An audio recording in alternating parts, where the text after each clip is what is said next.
didn't participate. I also didn't go to those parties. Yeah. So a lot of the celebrity culture, you don't hear saying anything, is because they participated. Was there a reason you never went to those parties back in the day? Obviously, I know what was going on there, but is there a reason you never did? I'm just not with all that freaky shit. Like all of the stuff that he's doing. All these folks be having freak off parties, man. I've been to at least 2 T.I. freak off parties, and we left because it was too freaking off. Hey, yo, what's up, y'all? It's your boy Diddy.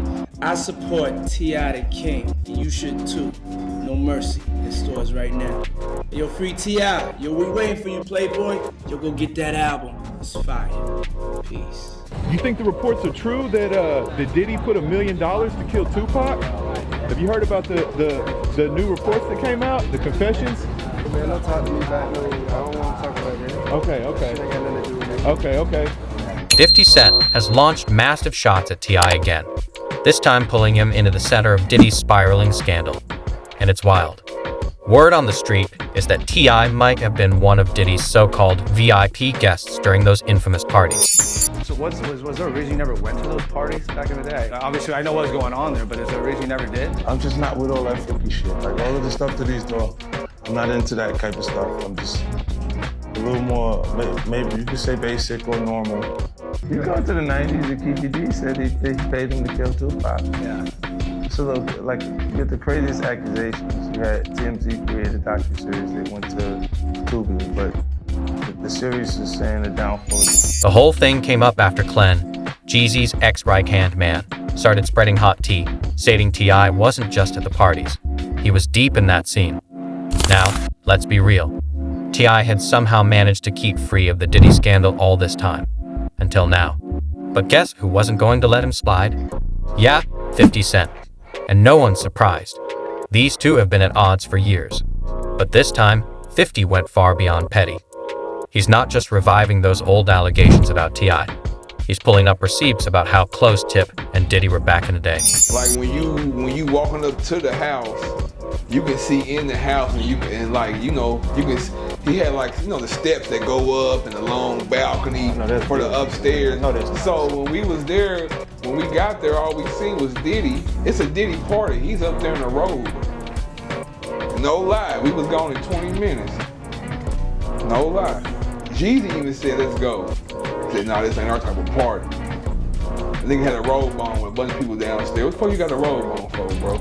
Damn. Hey, the story that they say, I believe him. Like the little set Diddy hell. and all that. Yeah. Diddy hell. He told him. Has that been the craziest stuff you witnessed at a party? Like Diddy, like something like that. Diddy in a robe or something. Man, I can tell you something, man. I can tell you some shit. But we can save it for another time, though. Hit us one more exclusive, man. One more exclusive? Yeah. Man, all these folks be having freak off parties, man. I've been to at least 2 T.I. freak off parties, and we left because it was too freaking off. You know what I'm saying? Like, nah, we don't want to be around these motherfuckers. Motherfuckers walk around in silk pajamas and shit. Like, cause, see, our crew was different. Our crew was like, our crew wasn't soft. We ain't had no sucker ass, punk ass niggas in our. Now everyone is wondering how close they really were, and whether 50 is really about to blow the lid off T.I.'s past in his next Diddy docuseries. Things are about to get really chaotic.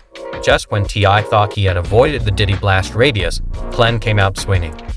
He flat out called out celebrities for acting brand new when they were actually all up in Diddy's world. But here's the catch. Clen isn't just spreading stories. He says he witnessed everything. According to Clen, T.I. wasn't only a guest. He was hosting his own events as well. Yeah, I didn't see T.I. at a couple of freak parties, man. I remember one thing. I remember we was on the road with T.I. Here goes a story right here. We was on the road with T.I. I ain't gonna call no names. Who did the shit, but nigga, it's after the show. I think it's a big ass suite, big hotel suite. I don't know what the fuck going on. Bitches everywhere. Out of nowhere, we 2 niggas started having an eating pussy contest. No lie. 2 niggas started with a lesbian bitch. I swear she was a lesbian. Her girlfriend was there too. Damn. And she was in the contest too. Cause it was like, shit, we got some niggas that can eat that pussy better than your girl can. Damn. So it went down like that. But anybody was there, remember that shit. If I'm lying, I'm dying. The freak nigga, the first freak off I ever went to was a Big Meech freak leak. And anybody that was back then know about the freak leak at the Eclipse kind of mediums, man. On Far Road across from the fish market, man. Meech knew you had freak leaks in that motherfucker. They had the penthouses up in them motherfuckers. That was the first one I ever been to where after we left the strip club 3, 4 in the morning, all the bitches came back to the condo too. And the party kept going. Damn. Nigga, all of them. Clen didn't just stop at T.I. He dropped another bomb. He stated that back in the day, it was actually Big Meech who was throwing those lavish parties. Yup, that Big Meech. So now you've got Diddy, T.I., and Big Meech all name dropped in one interview. And of course, 50 Cent wasn't going to let that slide. But this time, 50 isn't just clowning on Instagram or sharing shady memes. He's moving in silence, playing chess while everyone else is playing checkers. Word is, he's been gathering dirt and building the framework for his upcoming Netflix docuseries. Did he do it? Sources believe it's about to shake the whole industry. According to those close to 50, this documentary isn't just about Diddy. No, it's also a revenge mission. A method to air out every secret grudge and settle scores with everyone who has crossed him. And guess whose name is reportedly getting significant screen time? Hey, what's happening, y'all? Some people call me Tip. This is about another kind of tip that can help our mothers, our sisters, our brothers, and our fathers help get the perpetrators who commit crimes against them off the streets. All you gotta do is call Crime Stoppers Atlanta. Tips can be anonymous, and there's even a reward. The number to Crime Stoppers Atlanta is 404-577-8477. That's 404-577-TIP. Channel 2, community coverage. 50's got enough to say about him, and it's not looking pretty. Now, if you're wondering why 50 is always going at Tip, let's rewind a bit. First, there was T.I.'s desperate scramble to land a versus. Combat with 50. Dude was basically baiting for it. Then Tip started secretly dissing East Coast rappers like 50, building up even more animosity. But the largest stain, that renowned Crime Stoppers ad from 2007. Ty got himself locked up with some hefty gun charges, facing up to 20 years. But strangely, instead of doing hard time, he showed up in a PSA talking about do your part and stop crime. That move right there? 50 never let it go. And now it's about to put it all on blast. That Crime Stoppers ad. Yeah, it rubbed a lot of individuals the wrong way in the rap game. So look, even for me personally, my character never tried to attack my character. Just say he a rat or he just snap. All you gotta do is ask him who I told him. I ain't never told him no in my life. In the Prem situation, look at this case. It'll tell you who told him. Right. My name ain't in that case. Innocent or guilty, criminal or citizen, that could get them anytime for any crime. Hey, look, if it's a, sir, did you see such and such and such, do such and such and such? Oh, wait a minute, only time, the only time. Only one place in the federal guidelines where you can have 10 machines and get 1 year of community service and 1 year incarceration. I said, how you feel when them New York like 50 and all them niggas trying to do all of those? I'ma tell you something. When you're fighting a man with no arms, expect to get hit. It wasn't long before T.I. was getting blasted with the snitch label from every direction. And guess who was first in line to light him up? 50 Cent, of course. 50 didn't hold back on his track, You So Tough. He fired direct lyrical shade, rapping, "Get smacked with 10 machine guns, only get 12 months. Boo. Don't talk to me, you talk to him, you're talking to them." Then he hit even harder. "I got the best lawyers money can buy. They said they would got me 10 or maybe 9. I said how you explain how homie breezed. They said keep your mouth shut or you eat the cheese." Basically, 50 was asking what everyone was thinking. How could T.I. beat those outrageous charges so easily? And just to make things more suspicious, this all happened the same day T.I. randomly ghosted the 2007 Beat Hip Hop Awards, just hours before he was due to perform. Turns out, the feds swooped in and arrested him on major federal gun charges. And here's the kicker. His personal bodyguard was actually working undercover for the authorities. the man gave up 3 machine guns and 2 silencers just after T.I. dropped $112,000 on the deal. That move kicked off a storm, and from then on, the streets never let Tip forget it. You So Tough, to everyone listening to it, is an awesome song. Listen carefully. Actually, you don't have to even listen that carefully. There's a line in there directed at another rapper in the game. Oh yeah. Yeah. What line? What rap was on? It was a line that has you questioning that you have. Is it true you have the best lawyers in the game? I feel like I do. Okay. And you asked them a question that if you got caught with 10 weapons in your car, you would have seen 10 years, maybe 9. What makes you feel like there's a line to a rapper? It seemed to be very coincidental with the timing of things that are going on. That's like, will you deliver the line for me 1 second? I don't want to do it injustice. Yeah, you use real life situations to create something that's entertaining without being specific. That's entertainment to me. Like if I had an issue, when have you known me to be indirect with an issue? You're pretty direct. Right, so if I had a problem with any artist, trust me, they would know. You see what I'm saying? When I take it and I write that, it's because a lot of people think that. And they're not saying it because they're cowardly people. You see what I'm saying? So when you write it and you put it there and you leave it and say, watch, let me watch and see what happens. And there's so much controversy around it, you didn't say anything. Then you go, see, they think that. They just won't say it to them because they're a bunch of punks. You dropped a line for me, that line that starts off with about having the best lawyers. I got the best lawyers money can buy.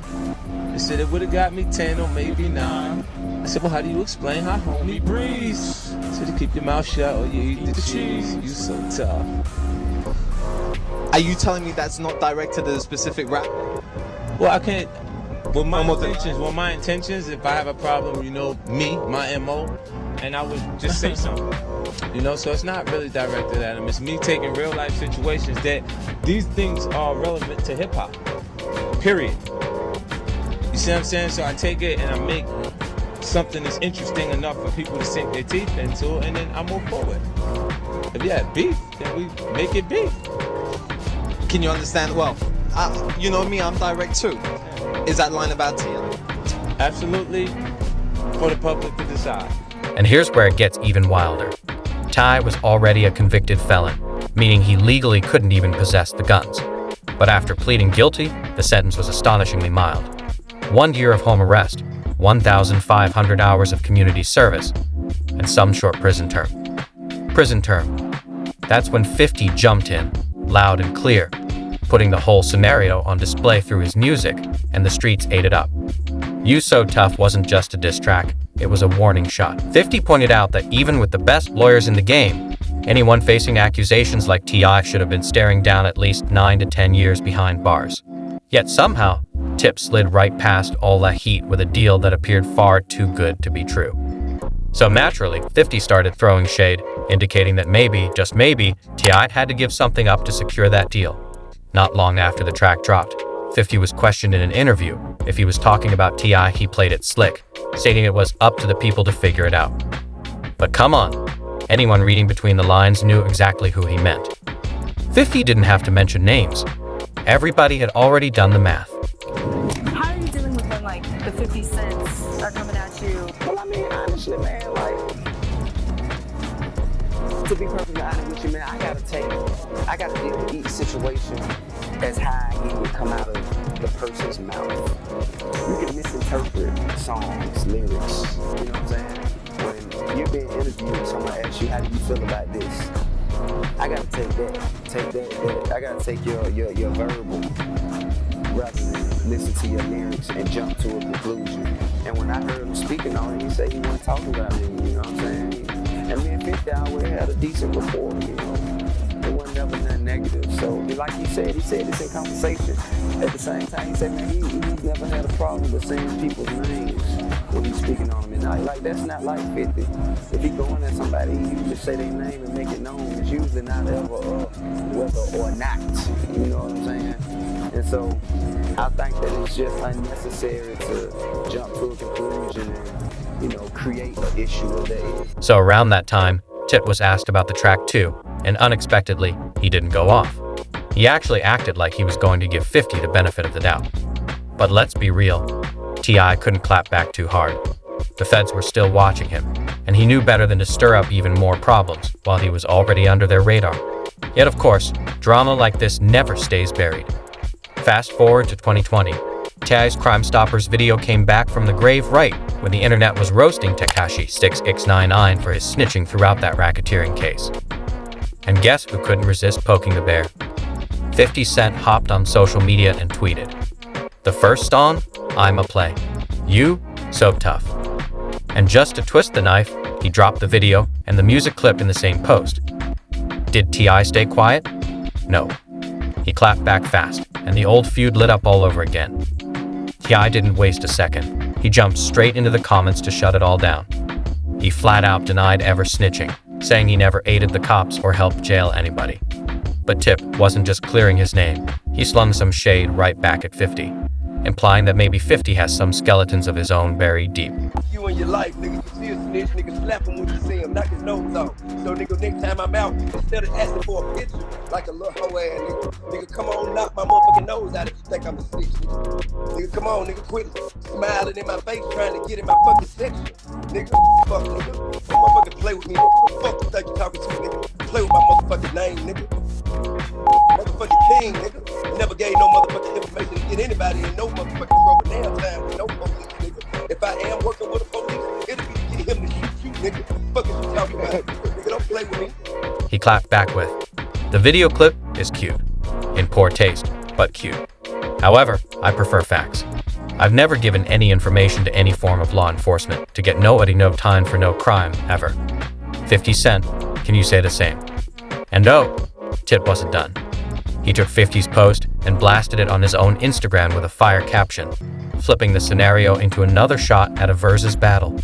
T.I. wrote, "I'll take this as an acceptance of this catalog challenge. We got him. He bit the bait. Set this up so I can finally shut this watermelon head, invisible neck ninja up once and for all." Then he circled back to reject the snitch accusations again, saying, "As far as this take goes, it's adorable, old, outdated, and in poor taste. Much like your catalog 50. But Tip wasn't just throwing jokes. He brought in some heat.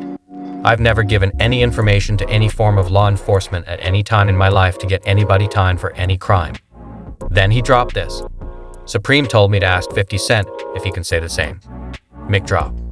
And finally, T.I. sealed it with one last knockout punch. "Let's set this date. Pick your songs off that one hot album you got, and let's lay your small, overrated, obsolete, steroid-inflated catalog to rest. Rip to 50 Cent's catalog. I've seen you abuse all them and lie rappers for years. We not the same, king." That's what Tip fired back with, shortly after 50 Cent's shots started striking a little too close to home.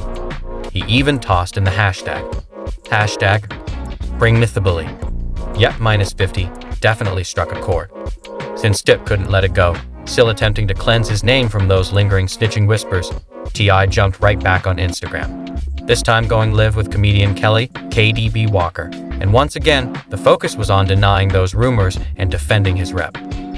Then a week later, 50 finally decided to fire back, classic 50 style. He reposted a clip from T.I.'s interview on IG, though he later deleted it, and had plenty to say. "This was a week ago.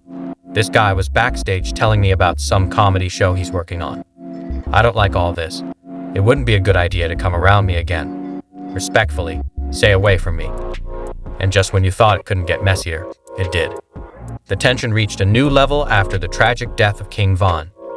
T.I. tweeted a message aimed at ending the violence in Atlanta a few days after Von and 2 others were shot and killed in the city on November 6, 2020. Tip wrote, "Atlanta is a lovely, progressive city full of black excellence. We encourage each other and win together. Stop coming here to kill each other. That is played out." He even captioned it. Let's talk about shit we talk about, nigga. We be sitting at the trap museum and shit. Fuck that. We don't count. Fuck. I don't even know. I don't know what you're talking about. I said, how you feel when them New York niggas and shit like 50 and all them niggas be trying to do all of those? I'ma tell you something. When you're fighting a man with no arms, expect to get kicked. Niggas do what they can. Niggas do what they can.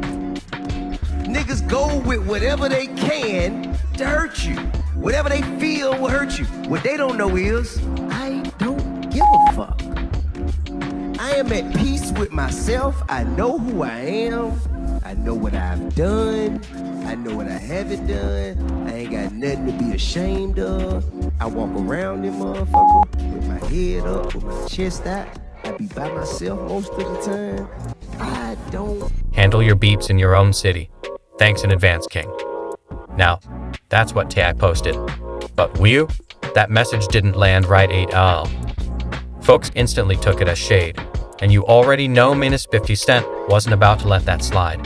Not even for a second. 50 came swinging with receipts, reposting an IG story from none other than King Von's sister, Kayla B. And trust, she was not here for T.I.'s energy. She put it all out there, practically begging 50 to step in and help her family during this time of pain. And just like that, the heat got turned all the way back up on their long-standing feud. Kayla didn't hold back. She posted, and I quote, "That same energy he always got for being in other people's business. He need to put that into fixing things with his own daughter. Ain't no way is my brother." Then, boom, she called 50 out directly. 50 Cent, get on his asterisk. That post? It got 50's fuel attention. He clapped back fast, and this time, his tone was ice cold and DAD serious. He went straight for T.I. "You gotta chill. You budding for even speaking on this. There's casualties involved. This ain't a joke. It's real life. What were you thinking? Rethink that post. That family's hurting right now. That boy was their way out." Then came the warning shot. And I bet you didn't even realize. They might kill you over that. What could you from again? Come on, man. It's quiet time now. After that, T.I. went real quiet. Disappeared from the scene for a minute, radio silent. But let's be honest, we knew he wasn't gonna stay silent forever. Then boom, Hollywood rumors started flying. Word on the street, T.I. was this close to locking down a major role in 50's Power universe, but allegedly lost it because he couldn't stop taking shots at 50 on social media. Of course, Tip came out denying it, claiming the beef had nothing to do with losing the role. But let's keep it a buck. Menace 50 Cent is the king of petty, and he doesn't let anything slide. He might not strike immediately, but trust, he moves in silence and hits with precision. And now, it's quiet for now. 50 hasn't come for T.I. online in the usual scorched earth fashion, but don't let that fool you. Because if that Diddy documentary drops like insiders are whispering, don't be shocked if T.I.'s name shows up in the credits with receipts attached. So, let's talk. Was T.I. really throwing low-key freak-offs back in the day? Just how tight was he with Diddy during those wild parties? Drop your take in the comments below. We're here for all the smoke. And if you love this level of drama, you already know what to do. Like, subscribe, and hit that bell so you don't miss what's coming next. We've got more scandals, more secrets, and way more tea brewing. So, tell us, what story should we EXPOS next?